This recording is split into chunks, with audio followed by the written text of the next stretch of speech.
Xoş gördük dəyərli izləyicilər. Hər vaxtınız xeyirli olsun. Biz hal-hazırda Ağır Cinayətlər Məhkəməsinin qarşısındayıq.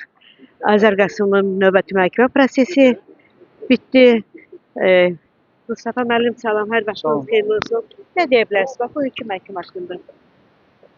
Bugün Azər Qasımlının işi üzrə məhkəmə yekunlaşması gözlənilirdi. Daha doğrusu onun son söz deməsi planlaşdırılmışdı. Amma məhkəmə təyin olunan vaxtdan biraz gec başladı. Deməli, ona görə də əlavə də prosedurlar olduğu üçün son sözü yenə də bugün deyə bilmədi.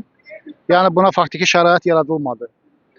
Məhkəmədə vəkil Rövşənə Rəhimli bütün sübutların saxta olduğunu çox populyar şəkildə izah elədi. Verilən ifadələrdə çox sayıda ziddiyyətlərin olduğunu, ümumiyyətlə işin bu Ağır Cinayətlər Məhkəməsində baxıla bilməyəcəyini çox qəşəng şəkildə isbat elədi. Təəssüf ki, yəni məhkəmə bu məsələlərə dərhal reaksiya vermədi. Rövşənə xanımdan tələb edildi ki, onun çıxışı sistemə yerləşdirilsin və onlar bundan sonra buna məhəl qoyacaqlar və yaxud cavab verəcəklər.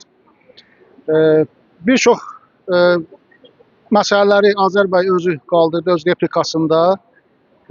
Məsələn, orada zərər çəkən kimi təqdim olunan şəxs bildirirdi ki, mənim borcum az idi. Azər bəy bu borcu şişirtməsəydi, bu iş gəlib bura çıxa bilməzdi. Azər bəy də onun sözündən tutdu ki, yaxşı, deyirsən ki, mənim borcum 45 min deyil, 20 mindir. Bəs 20 mini niyə ödəməmsən? Bəs nə vaxt ödəyəcəksən? Yəni, o yenə də cavab verməyə çətinlik çəkdi. Bir daha sübut olundu ki, iş siyasi motivlidir. Bu, Rövşənə xanımın məhkəmədə dediyi kimi, burada həm borcu qaytarmaqdan boyun qaçırtmaq istəyən Qurbanəli Yusifov, həm də Azər Qasımlını siyasi çıxışlarına görə susturmaq istəyən siyasi hakimiyyətin maraqları burada üst-üstə düşübdür. Bu borcu qaytarmamaq üçün Qurbanəli Yusifov müxtəlif orqanlara şikayətlər verib. O cümlədən şəxsən Daxili İşlər Naziri Vilayət Eyvazovun adına şikayət yazıbdır və hakimiyyət də onun susturulmasında maraqlı olduğu üçün bu şikayətdən istifadə ediblər. Yəni bu şeylər məhkəmədə tam açıq şəkildə görsəndi. Məhkəmə bir həftə sonra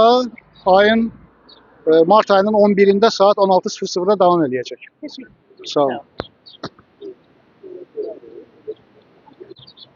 Sağ olun Rövşənə xanım. Bugün gözəl bir çıxış etdiniz. Çox sağ olun, minnətdaram. Məhkəmənin gediş haqqında. Bəli, vəkillər çıxışlarını bitirdilər. Artıq yəni replika hüququndan da istifadə elədi tərəflər və artıq belə deyək də son söz və məhkəmənin qərarını gözləyirik.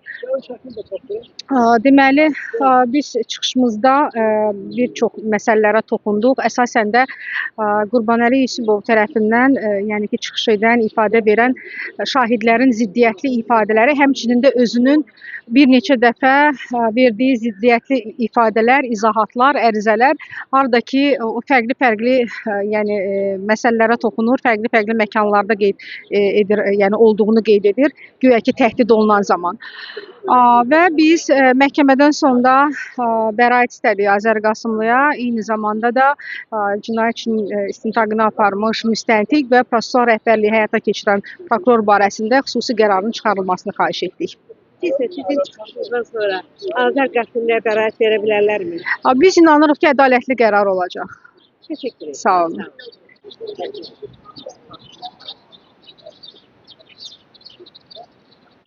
Sabri xanım, həyat yoldaşınız Azər Qasımlı növbəti məhkəmə prosesi keçirildi. Məhkəmədə nələr olursa, bir də Azər bəy haqqında Qurbanəli Yusifova sual verdi ki, 20 min borcu ha vaxt qaytarsın. Bu haqda qısa məlumat verir.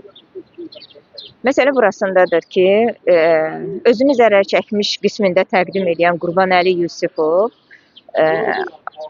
Azər Qasımlının aldığı, yəni ona vurduğu ziyana baxmayaraq, hətta onu üzünə duraraq, saxta ittihamlarla, hakimiyyətlə əlbir olaraq, üzünə duraraq o borcu da qaytarmaq istəmir və özü də dəfələrlə məhkəmə prosesində deyib ki, mən Azər Qasımlıdan 2 dəfə 10 min dollar almışam.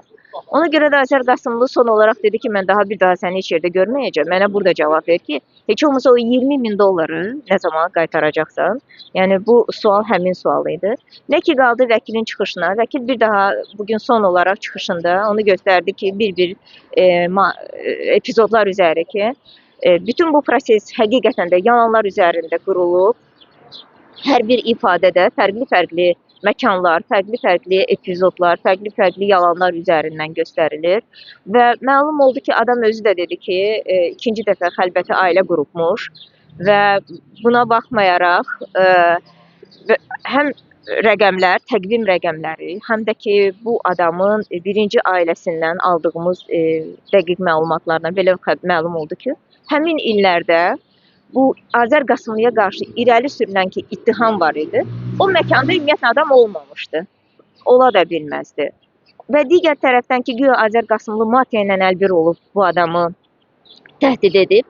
Həmin epizod üzrə də məlum oldu ki, adam ümumiyyətlə burada olmayıb, Türkiyədə olub. Ona görə də vəkil belə bir məntiqi məsələ ortaya qoydu ki, adam həmin dövrdə Azərbaycanda olmadığına görə, Türkiyədə olduğuna görə və üstəlik güya zəng nömrə Türkiyə Respublikasına aid olduğuna görə, ona görə də ümumiyyətlə bu məsələ Azərbaycan yurisdiksiyasının baxacağı bir məsələ deyil, cinayət işi deyil və bu işə burada xitam verilməlidir, prokurora geri qaytarılmalıdır, yaxud da ki, bu yalanlar sübut olunduğuna görə və bu qədər saxta iş ortada olduğuna görə bu iş burada hakim, məhkəmə Azər Qasımlıya bəraət verməlidir.